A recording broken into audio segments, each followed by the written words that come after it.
Right. So, welcome to Yoga Chats. Today with me is Rob Lamport of More Than Anatomy. Rob ran a clinic in Mysore for a number of years, dealing with the fallout of Ashtanga yoga. So, seeing that we have this generalized system, and we're kind of generalizing on an individual body, and the individual body needs to be treated accordingly. Unfortunately, that's still not done all the time in Ashtanga teaching, where we treat the generalization of the system as that all people can do all postures exactly the same, which is not the case, and then we get injured. So I've done this intro so many times now as we've fallen off our bandwidth with Rob. I'm just going to introduce Rob and this time. And what do you think of it, Rob? So I mean, first of all, let's say just as an introduction, what's the most common kind of difficulty, let's say, I suppose injury that's come to you? What's the most common kind of thing that people have come to you complaining of? The most common would be just kick it off. The most common would be spine and probably disc problems, right. and then after that knee. And I think most people are quite familiar with those problems coming up in a lot of the individuals from life in general, but also sometimes from practice. I have this belief, Adam, that yoga is never wrong. It's only the application of it. Yeah, and that really comes. That saying, to some extent, comes from a chiropractic philosophy. Because I'm a doctor of chiropractic. That if you apply chiropractic correctly, then you will help the individual. If you don't, you'll essentially stuff them up. You will make them worse. And I have the same feeling with yoga practice. Yeah. As my good friend Peter Sanson often says, that Ashtanga yoga in the wrong hands is like giving a child a loaded gun. Which I just love. Do you know Peter? Well, I think all movement, we've got to, we're getting a rock and a hard place, really, because you've got to move, right? You've got to move to be healthy, right? But I mean, in moving in a disaligned body, as we all have, right?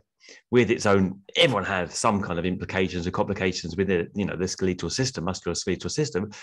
You're going to potentially run into difficulties. So then it's obviously, you could blame the ballet, or you could blame the boxing, or you could blame the yoga. I mean, but it's always something is always going to come up, right? And so it's completely unfair to blame the yoga. This just happens to be what I've been involved in, you've been involved in, our audience is involved in, right? But to say that you can move freely without any complications, I think it would be a nice ideal, but I think for most people it's not realistic. And especially with the Ashtanga, that is so it is demanding, and I think it does trade in generals, right? And then the average, that I wrote a post today actually on that, the average being kind of like, how do you say, misleading, because the average participant in Mysore is not average at all. It demands a crazy level of ability, right, and natural aptitude. And then for those people, certainly, for many of us, in fact, because the bar is so high, because there's many people that that enjoy it because they're naturally good at it, and it feels good, right, to do something that you're good at. And then I think then it's like for many people who don't have the capacity to sustain that benchmark, it ends up kind of creating this kind of false precedent that I should be able to do that, and if I can't, then everyone else is doing it, right? Like, we don't know that they're not in pain as well, right? But they we assume they're not in pain, right? And then you kind of mimicking, and then it's it's a slippery slope. That's a great difficulty, I think, with a practice like Ashtanga, is that you've constantly got this goal in front of you. If you're not careful, you're constantly looking to the next posture or the next series, and that is very distracting for the individual, for them to get back into the present, which is yoga. Yoga is all about being in the present moment, being conscious and very aware in the present and moment. watching the posture that you're doing currently and doing that, rather than thinking about the next thing. Or however someone else is doing it. Because I think the other thing is that the group dynamic it's a great thing for the energy. But I think, since coming online in times of pandemic, I think it's been wonderful, because it takes away this inherent competition that we have in our nature, to seeing, the people around it. You can't help, even the most humble, thoughtful person, by myself, of course, can't help but, let's look at someone else and go, well, I should be able to do that. And, it hurts a bit, but that, especially as a guy, I think particularly that element of competition comes out in you, and you end up pushing yourself in the group dynamic, especially someone like myself, way past your abilities, way past your abilities, which you can do for a month, for 2 months. But, you come back the second year to Mysore, it's like the first year, Mysore's great. Second year, third year, you're just starting to try and keep up with going every day, because, to be quite frank, most of us ended up managing a lot of pain there. Yeah, it is. I think a lot of it became about that. I did a workshop with David Swenson many years ago, and he said, some days your practice is simply rolling your mat out and standing on it, because that's what you need to do. It's just a few mindful moments, perhaps, because your body is in pain or struggling, you're tired, and then you roll it up and you go back again the next day. The attitude of trying to push your body through a sequence of postures, whatever it might be, with this Ashtanga or anything, just because you're supposed to do it, because there is this perhaps dogma around that we have to practice every single day, is highly damaging if you're not careful, because the body needs to repair.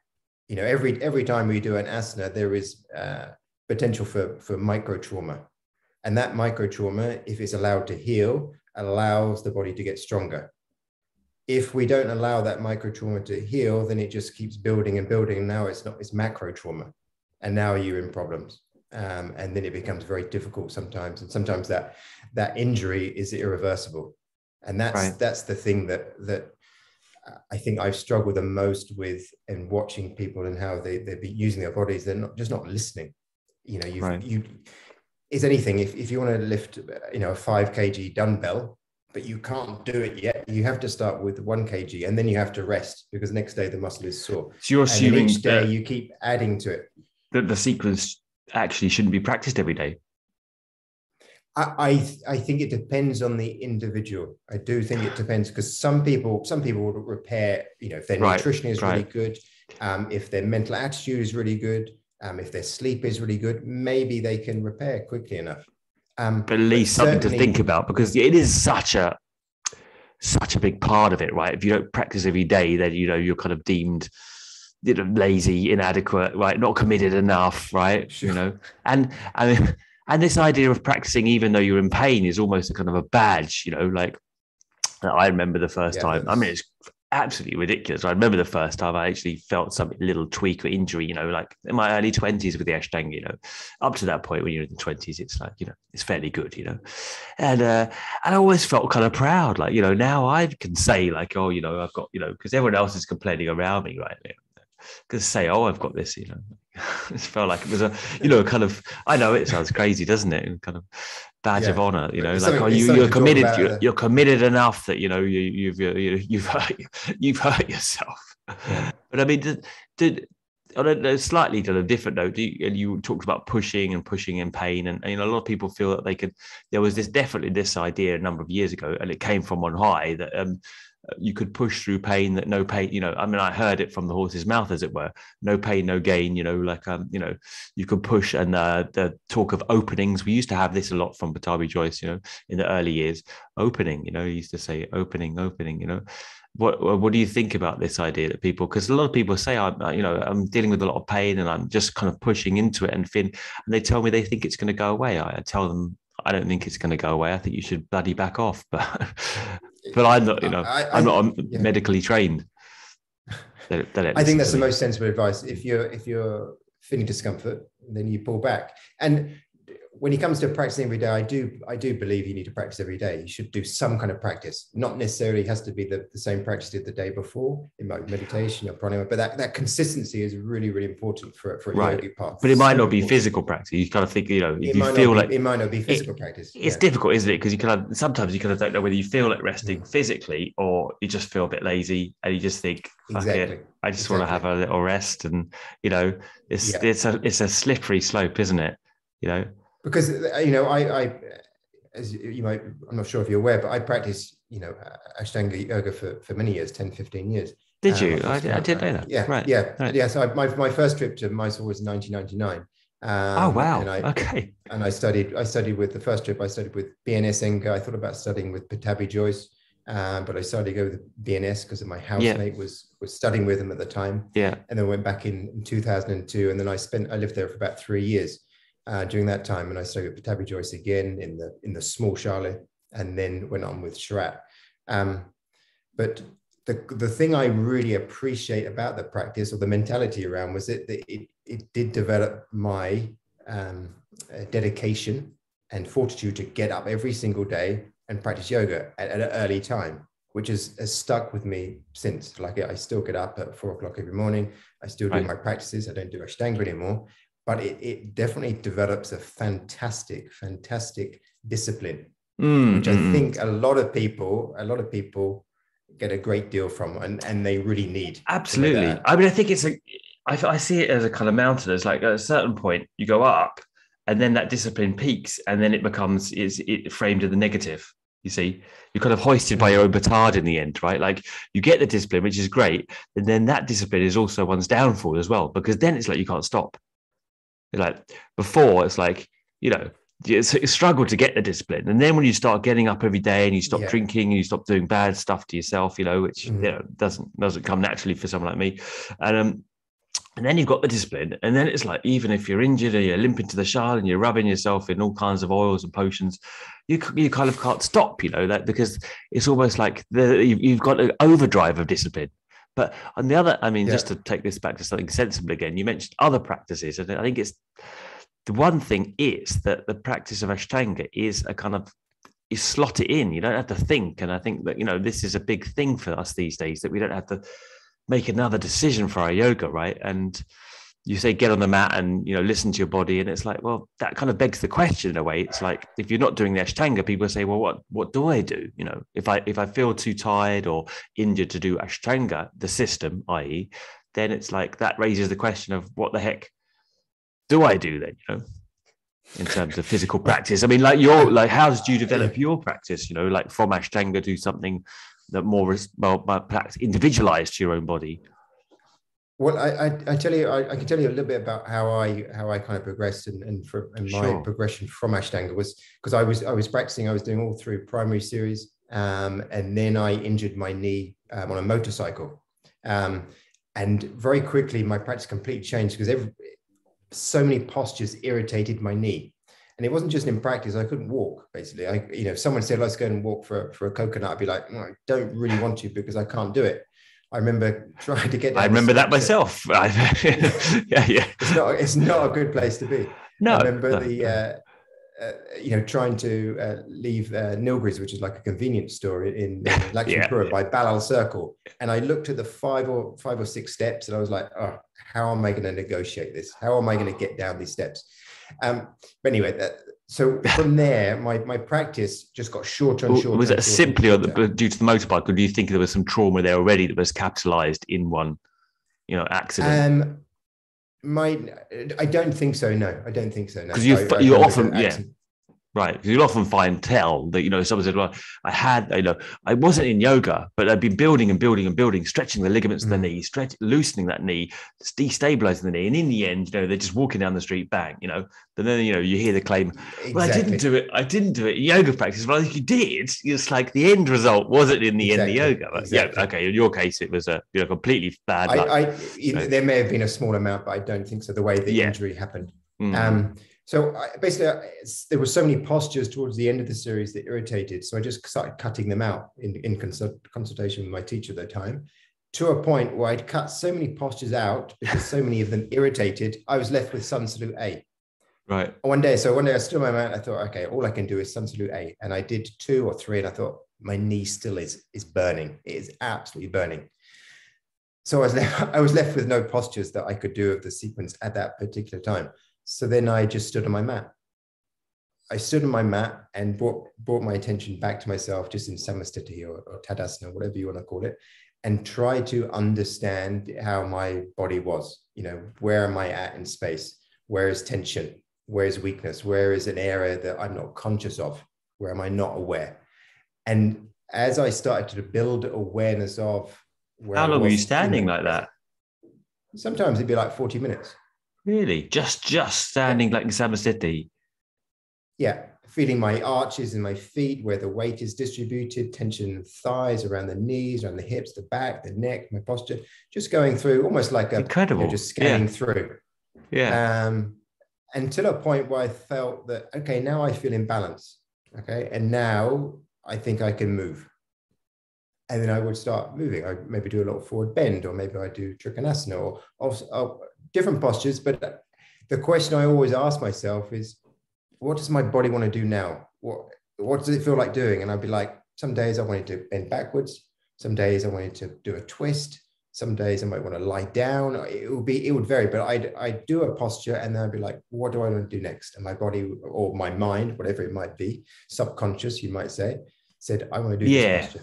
I mean, again, I think it's fantastic if you have the embodiment to feel that way, right? Like to have the intuition of what your body needs. But I mean, for a lot of people, just draw a blank. I don't know, or you also got the kind of double guessing where you think, well, what you like to do isn't necessarily, and this is the classic Ashtanga thing, you need to do those ones that are hard and, you don't want to do because they're the ones you need and they're good for you, which I'm not completely down with. But there's definitely, if I just do whatever I fancy, I reckon I'd just do an hour of handstand or something, because it feels good and I can do it and I'm quite good at it, yeah. But I'm sure, Adam, that you've been, how many years have you been practicing yoga now? 25, I think. 25. So same as me. So you've developed a certain awareness, and I think anyone, even if they've been practicing 2 or 3 years, they start to develop a certain awareness and understanding. I kind of feel it's possible to start understanding their bodies. Of course, our minds, my mind it likes to wander. I'm a very Vata type person. My mind wants to get distracted by anything. But so it's a constant battle to, not push it aside. Yeah, that's there. But I was so amazed at your Samastitihi practice, because I just kind of thought, God, it sounds. First of all, I thought, well, God, that sounds depressing. Just standing on the mat, thinking I can do f all here. All I can do is stand up. Like how depressing. And certainly then I thought, God, and how much patience would you need to stand there for that time, just feeling the arch of your foot. Because let's be fair. Most people get that attracted to Ashtanga are attracted to it because they are. The kind of very layman's terms, Pitta, Vata types that like a lot of dynamism and energy, and they kind of want to move and have a workout, right? So that's an incredible practice, Richard. It reminds me of Chuck Miller used to do the same thing when he did workshops, and people used to get so mad and say like 2 hours of Samastiti. Yes, he does. Really? Yeah, 2 hours of Samastiti, for God's sakes. What would his explanation, or how would he go through that? To be honest, when I've done workshop with Chuck, it was years ago, and it was more Mysore style, so I didn't ever get the Samastitihi, and he was teaching with Matty at the time, but then obviously Matty passed away, so then when he's been on his own, he's just done the Samastitihi. But when Matty was there, she would never have just done the Samastitihi. She was she was moving, and she was a bit of a firecracker. So I think that evolved since Matty, and we talked, but I haven't been in a workshop of his recently. Well, I still keep in touch. But what about these? I mean, I've got to go and plumb you for for your experience though of dealing with injuries in Mysore, and people come in and the spinal injuries. I mean, and obviously the first thing to go is say my lower back, and you say, well, what have you done? And they say, well, I've been catching, I've been trying to catch my ankles or catch Kapotasana, or right. And what's the first? I mean, and so many people, that will be listening and have dodgy backs or have had difficulty, particularly with these particular backbends are the obvious culprits, right? What is your first thing that you say to them, and how do you treat these kind of often lumbar spine kind of difficulties? Generally when it comes to low back issues, is the flexion which is the issue in general life, okay? But also, in my opinion, from the practice, from a yoga practice, right? Because most of the time we're in flexion. So as I'm sat here talking to you, and as you're sat in your place in Marseille talking to me, you're in flexion. I can tell from how you're sitting. I'm in flexion. I've slouched into my spine, and therefore I'm stretching the back of the disc. And those tissues are being under stress. When you combine that with going to the bathroom, washing the dishes, picking your shoes up, tying your laces, driving in the car, flexion. And then, so you're talking about a kind of Anterior tilt of the pelvis. I'm talking more of a flexion of the spine. So bending forward from right. Okay. Just simply a rounded spine. Yeah. Just a rounded spine. Mm. Okay. So in our daily life, we are flexing the spine. So there's the disc. Okay. There's the back here. There's the front. So we're in this kind of position. We're bending forward. The backward bend is the opposite direction. So when we're bent forward all the time, we're stretching the back part of the disc out continuously. Okay. Yeah. Okay? Got so that. Weakened. Yeah. Yeah. So the authorities, who do all the research around disc health, most of them agree that a disc herniation, for example, or a disc issue is almost certainly related to flexion. Okay. Right. That will weaken that tissue and the damage that occurs. When you combine that's kind of funny, because obviously it's done in an extension, right? What's the damage is often they say the damage is done in the extension, or I've been doing a deep back bend, and that's when the pain starts to happen, right? Not a flexion. It can be. We can come to some of the reasons why you can get injured in the extension in a moment. But in my experience, most people coming to me, it's because of the flexion. They've got disc. Really, so it's more the foot, like a kind of the continuous forward folding.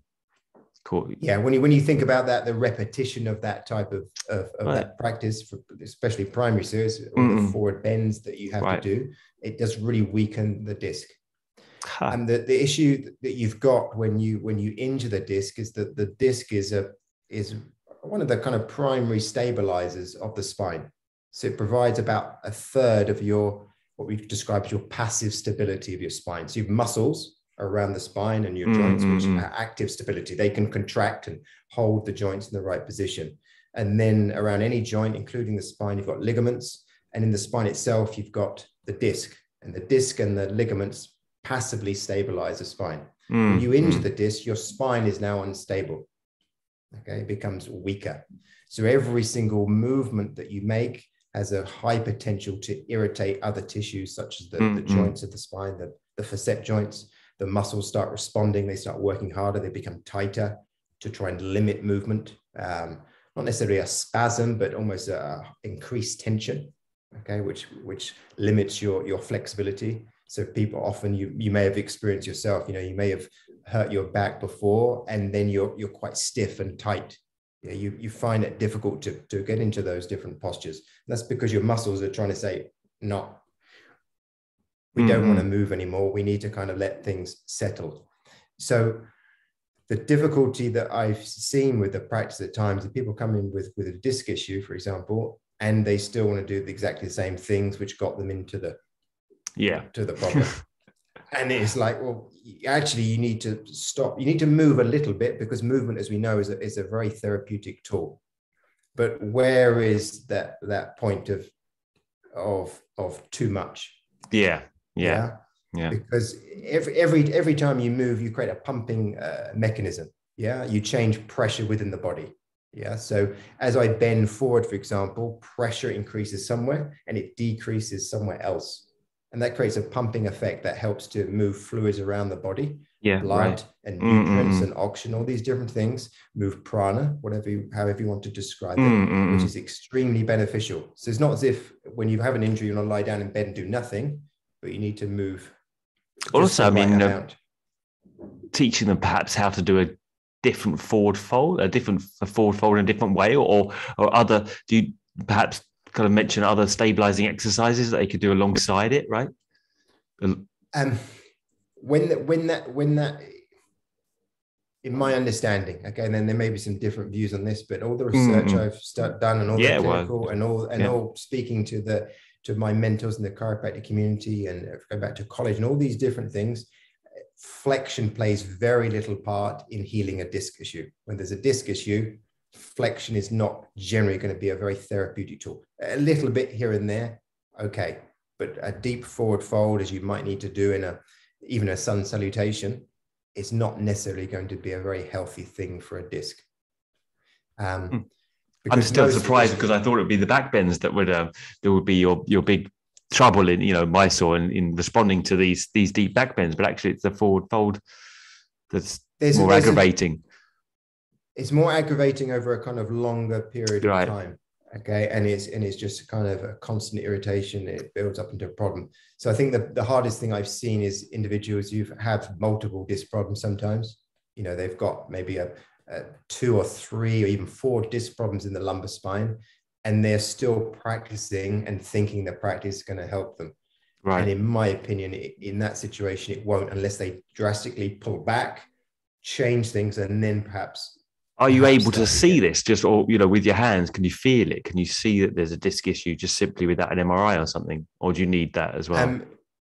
MRI is useful, especially for visualizing the disc. Right. But in my line of work, I'm a Gonstead chiropractor, which is a very specific system of chiropractic. It's a bit like Iyengar versus Ashtanga. Yes, I'm a Gonstead chiropractor. Yeah. And we X-ray everyone.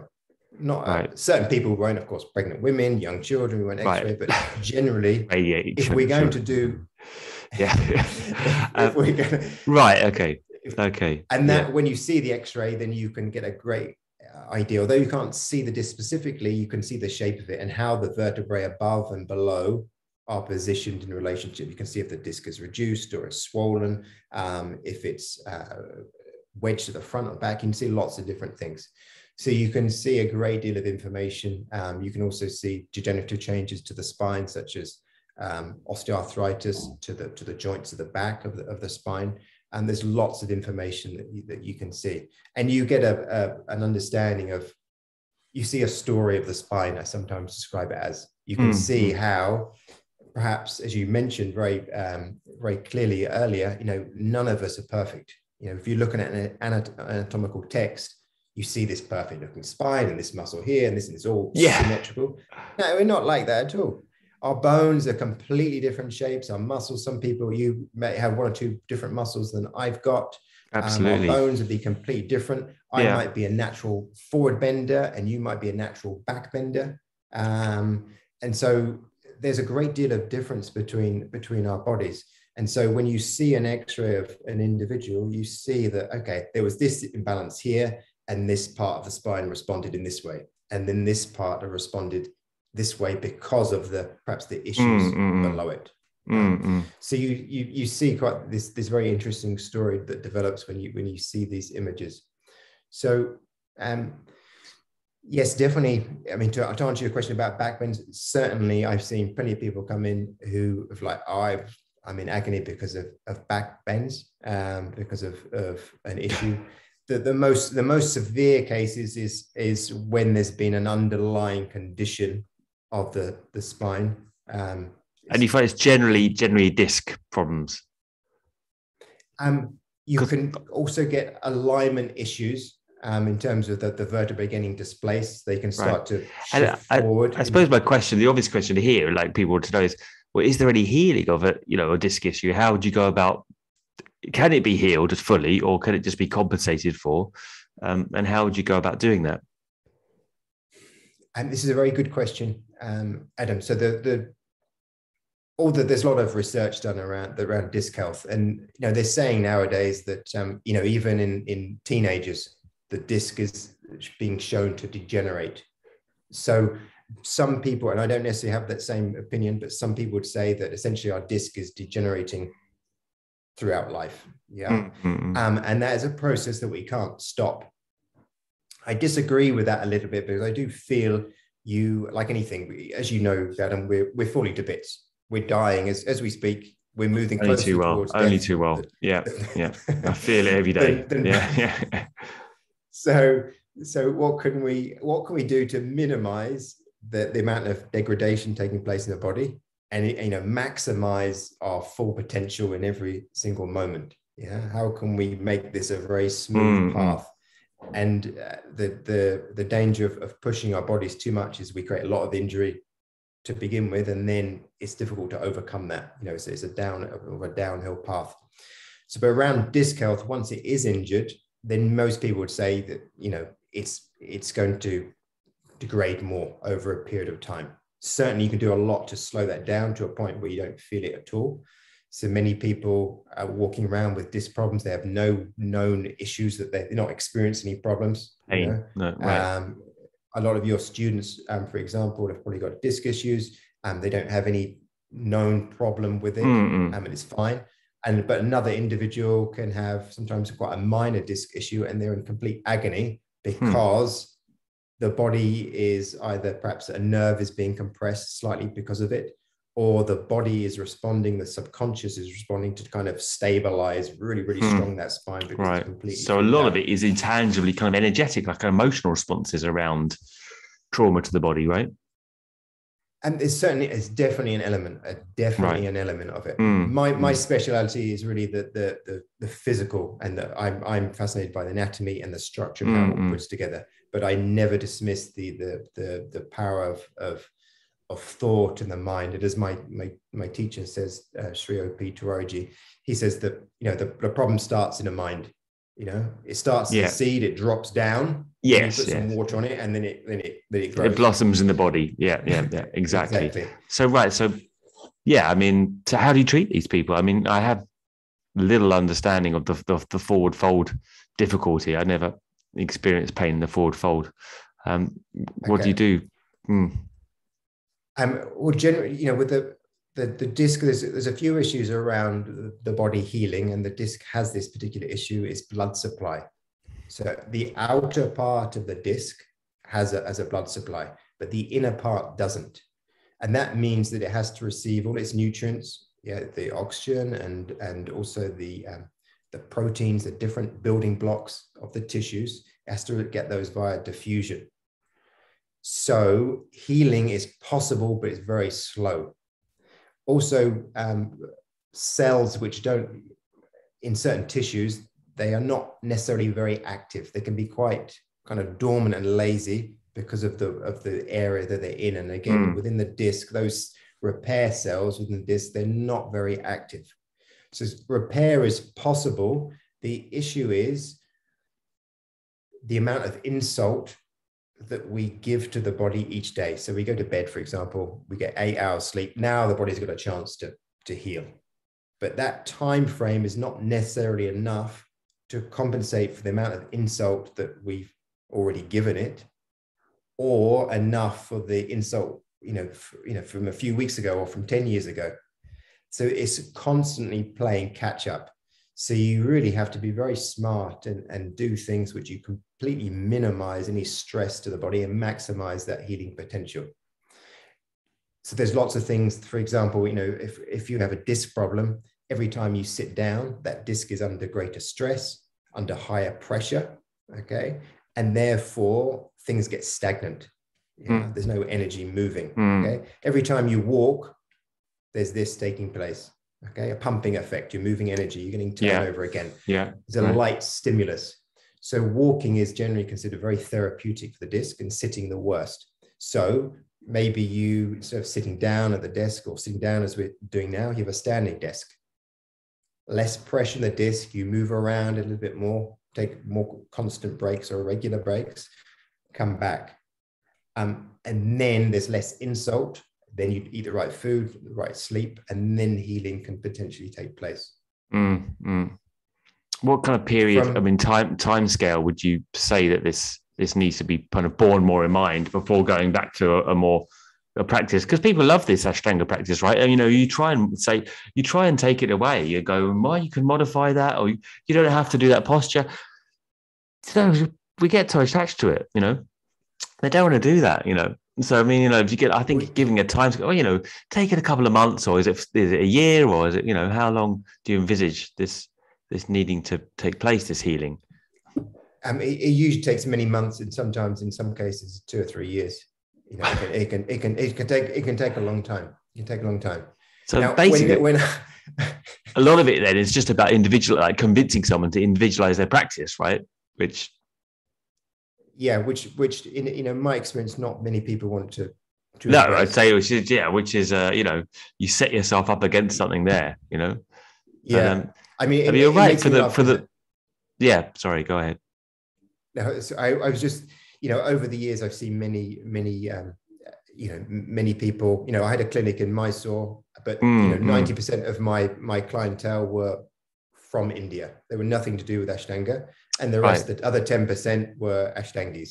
Okay, so, but I saw within that quantity, because I saw a high volume of patients, there was a high number of patients that I saw.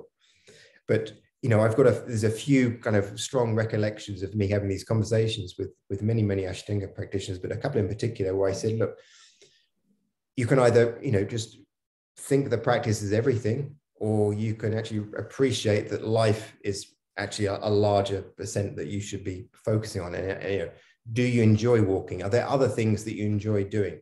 Yeah. Do you enjoy walking? Yoga, do you enjoy walking around without feeling like you can't walk down the steps of Nilgiri, or, you know, crawling to bed? Exactly. In front, you know? Exactly. Yeah. It becomes when the it's crazy, is no isn't longer it? serving you, there's no point. Yeah, exactly. Yeah. I remember kind of hearing Strat saying years ago, I was going to roll out of bed. He said, I'm in so much pain that I kind of tried to roll out of bed, you know, get out of bed in a such a way, you know, because he kind of felt like he couldn't stand up anymore. I thought, like, that doesn't really sound where I want to be going with things, you know. But I mean, I did to myself as well, because I think the thing is, when you're moving, you know, when you're moving in any system which is dynamic, I think obviously what you know is you get, you know, I mean, I'm no scientist, but you get some certain endorphin, you know, certain, you know, positive feelings in the body, right? And they're tied up to that movement basis. So that, you know, becomes an association which is hard to break. Yeah. There's a lot to it, isn't there? And yeah, I don't envy your job of trying to convince people to individualize their practice. And I mean, many people are in this pain, and often actually, you know, just something else that pops into my head. People talk about piriformis and a psoas strain a lot. You know, what do you have to say about that? Because often people come and say, well, I know it's what it is someone's told me it's my piriformis, and I feel it's my piriformis, you know, like, or my psoas. What do you say? Well, it's too short, you know, I need to lengthen my psoas. What do you think about that? Certainly muscular imbalances exist. From my perspective and my school of thought, you know, and I'm not alone in this, is that the most important thing really is the joint. Yeah. If the joint is happy, generally the muscles will be working in an okay way. When the joints aren't happy, the muscles will respond in a certain way. As I mentioned earlier, they'll start to tighten up. You'll start to create support, so to protect that joint, to create greater stability. So my primary concern when any individual comes to me is what's going on with their joints. Yeah, how is the nervous system responding to that particular situation, and then how can I try and support the joints better? And that is often through therapeutic movement of stimulating certain muscles. And it may be piriformis, maybe psoas, not necessarily the ones that I go straight to, but it could be to stimulate those in a certain way to give the structure, the skeletal structure, better support and allow the nervous system to relax again. Because every time there's an injury, the nervous system responds in a certain way. And that's the biggest issue one of the biggest issues we need to also navigate. So piriformis syndrome, I mean, I've lost count of times that, you know, I go on these different forums. I don't really go on them anymore because I felt sick so many times. In terms of, you know, I'm getting sciatica, and they'd be like piriformis syndrome, do this, that, and piriformis and this. It's, you know, I've seen, Adam, I'm not joking, I'm not trying to big myself up. I've seen thousands and thousands and thousands of patients, thousands of them. And I've seen countless numbers of cases of sciatica, countless, okay? And never once have I seen piriformis causing that. Right. Okay, never seen 2 or 3 true cases of piriformis syndrome in all the years in practice. And all of them were because they sat on hard floors in a slightly imbalanced way and start to get irritation into the piriformis. Lighten up. In some individuals that can cause a lot of symptoms down into the leg. Muscles are super important, don't get me wrong, but they're blamed far too often as the problem, rather than actually taking a step back and looking at the entire system and how that's functioning or behaving. I mean, do you have any recommendations for individualizing yoga systems then? I mean, I was still in shock actually, because generally my experience as a teacher, it's the aggravation of the backbends that I still deal mainly with, you know. Okay. Yeah, I mean, I've certainly had people that say the forward folds is, have been aggravating me, and obviously they cause, people call it yoga butt, the impingement of the, where the hamstring attaches, right? All the even hamstrings, but that's an easy thing to rectify, really, in terms of the forward fold. But the back bends, people often end up say, well, I don't want to do back bends at all, aggravating me, right? I just kind of leave them out altogether.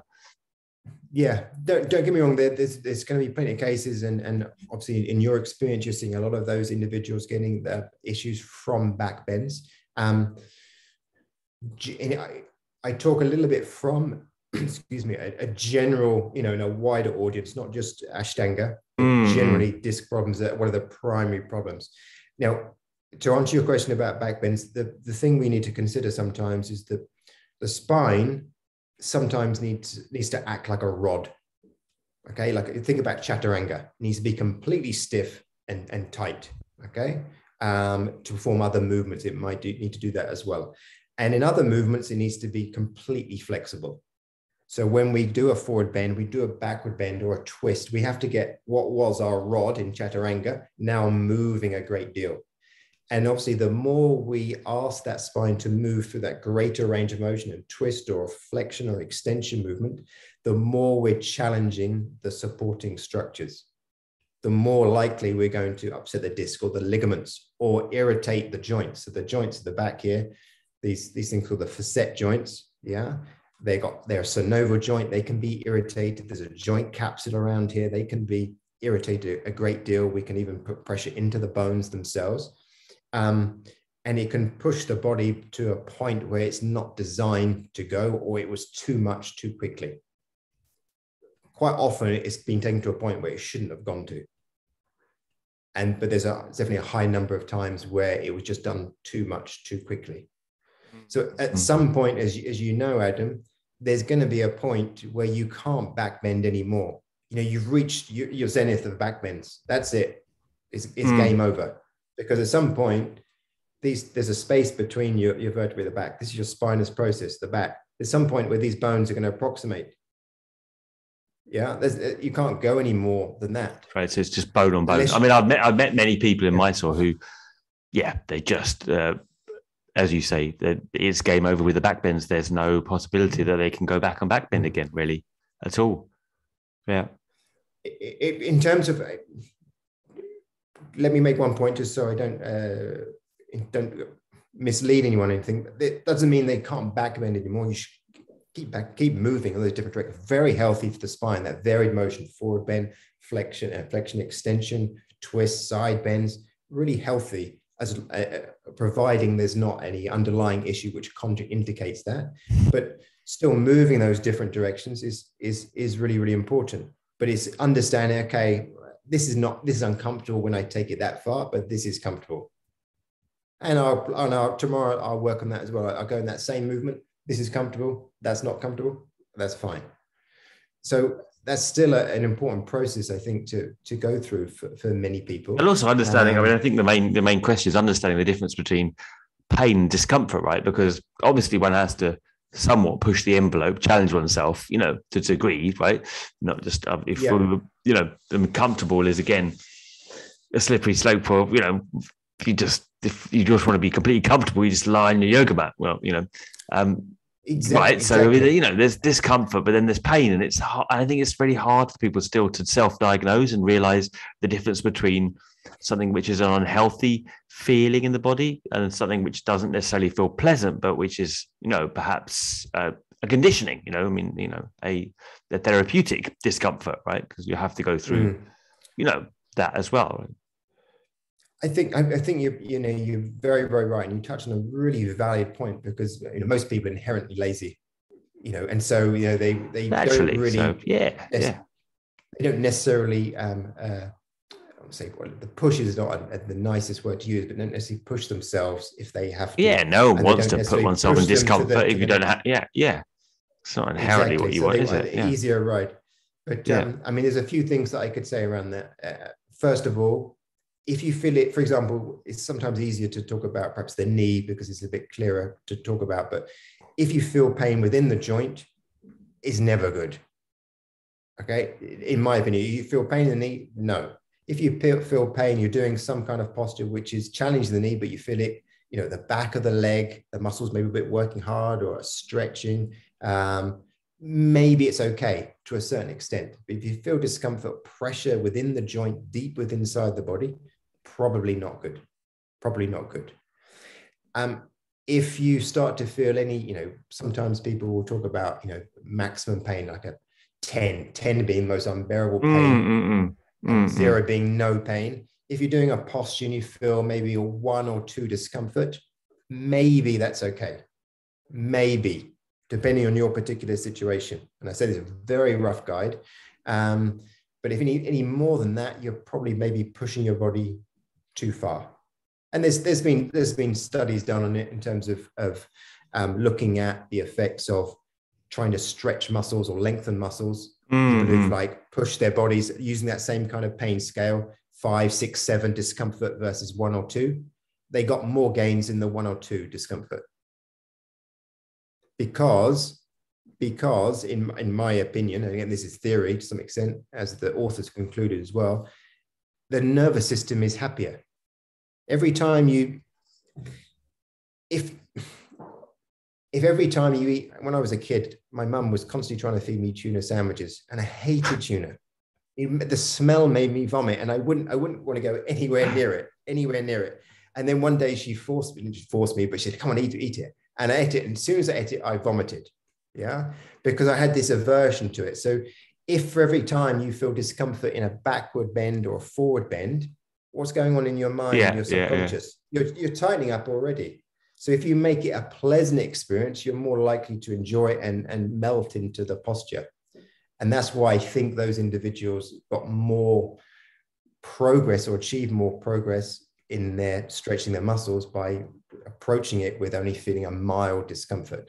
I think the difficult thing with Ashtanga people is that they're used to feeling discomfort and pushing quite a lot. So pain for someone who's kind of involved in this system, it takes on a different meaning, right? I can remember first of all going into class and thinking, "Challenge Shasana C or painful, like why would you do that?" And then it's like years later, sticking your leg behind the head and putting the leg there, and it's like pain. You build up a tolerance. That's what I'm trying to say. Quickly, Rob, before we finish, I mean, what about the knees? I mean, so many people have, because the preponderance of knee positions or lotus work in the Ashtanga, to be more specific, is kind of ridiculous in terms of a body movement system as well. It kind of doesn't make much sense. I feel, unless you're looking at it more subtly, all this lotus work. What's the significance or the relevance of doing so much hip opening stuff? And what do you do with knee injuries? A lot of the, so I mean, we need another hour to talk about this, Adam. Yeah, just briefly. I know. but generally, the some of the issue is obviously that the strain which is placed around the knee in those particular postures when, as you can appreciate, when the hip isn't open. If the hip is really open and mobile, generally a lot of stress can be avoided in the knee. There's also the ankle to consider. You can see a lot of people not necessarily practicing lotus correctly, but doing what looks like a lotus because their ankles are so flexible. The foot just clears out of the way, lots of inversion, and then their knee can kind of get out of the way. If you can combine, so someone, for example, with slightly stiff hips but very flexible ankles won't stress their knee out so much. I never thought that was a thing, a flexible ankle. If you're practicing lotus not correctly, if foot is in kind of the wrong alignment, but you can kind of fake a lotus with a very flexible ankle. So sometimes people can avoid it. But the issue that sometimes you get, and this issue that I experienced myself, was that I constantly trying to put myself in lotus, and I'm just weakening the ligaments. I'm just weakening. I'm making the knee less and less stable, and that instability meant, because I injured my knee on one side, but the other side was being aggravated by the practice because I was trying to push the envelope. I wasn't naturally flexible, trying to get into Mricasana D and all these different advanced postures of primary series that you might describe as a gateway in Ashtanga sequence in primary. Trying to know what is the amount I can work with this knee discomfort without upsetting my knee. But because I was less conscious, or because I wasn't aware enough, I was loosening the knee and became very, very, very weak and unstable. And it meant that every time I walked, I got irritation. Other postures as well irritated it. So you've got to be very careful around the knee. In my opinion, there should be zero discomfort. What about if you have so many people have had an MRI and they've got a meniscus tear now. Can you heal those? I mean, I've been patently honest in my early years of Ashtanga. I was completely gung-ho, as you might imagine. And I tore both my meniscus in the first couple of years. And, in my early 20s, I have to say, I did have the operation on the knees. One is in India. Very funny story around that in the operating room. Fully conscious because it was I had a local anesthetic. So that was... The doctor was joking around as he was doing the knee operation. It was a completely Indian experience of a knee operation. But both of them, that aside, both the meniscus operations worked out okay, I have to say. But latterly, I don't know whether I'd recommend it. And having had more aggravations in my looking at my older years, as I've gone on, and having spoken to specialists, and they've said, well, now there's degeneration as you've gotten older, right? And it's not the same issue anymore. And most people are older that are suffering with knee issues, and say me in my early 20s having just been stupid. Would you recommend operating on them, or can you heal it totally through yoga? And people are trying to say, I'm healing it through yoga. What do you think about that? It's interesting. When I described the injury of me with the motorbike, I kick-started a motorbike, which was too small for me, and I got huge feet, and the exhaust got in the way, and my knee twisted, and it trapped the meniscus, and I tore it. And people, talked about surgery, and I was, even then, and this is 20 years ago. I've been practicing yoga about 5 years at that point. I had such a strong belief in yoga. I thought yoga can fix this. Yoga can fix this. And if the system that I'm practicing, if Ashtanga can't fix it, then it's not a right practice for me. I'm going to find something else that will fix it. So I didn't take surgery on my knee, and nowadays there will be a certain amount of degeneration in that knee because the meniscus has various functions. One of them being a shock absorber, so it helps distribute forces away from the joint and therefore protects the hyaline cartilage, the shiny surface surrounding the bones, and dissipates that force away from the bone itself. So when you have a meniscus tear, that shock absorption quality is reduced. If you have a surgery as you did, so I can't comment specifically on your surgery because sometimes they will actually try and stitch together. Other times they will remove. No, it was an arthroscopy. They just removed a bit. Sheared a bit off. Yeah, so I've just got less. Yeah. So you got less cushioning. You'd also have lost the awareness of your joint to some extent. So your proprioceptive abilities to control the joint would have reduced, and that would have put a stress on the knee over a period of many years. So I think, yes, you can heal it to some extent. The tissue will never be perfect because, again, much of the meniscus has a very poor blood supply. And so its ability to heal is very, very limited, especially the inner part. You can often, in my experience, my personal experience, and seeing it with many other people as well, you can get it to a point where it gives you very little issues and you can avoid surgery. And again, I don't like to give this blanket answer because some types of meniscus tears are very problematic. And for example, the knee is just constantly locking, and it's been going on for months, maybe even years.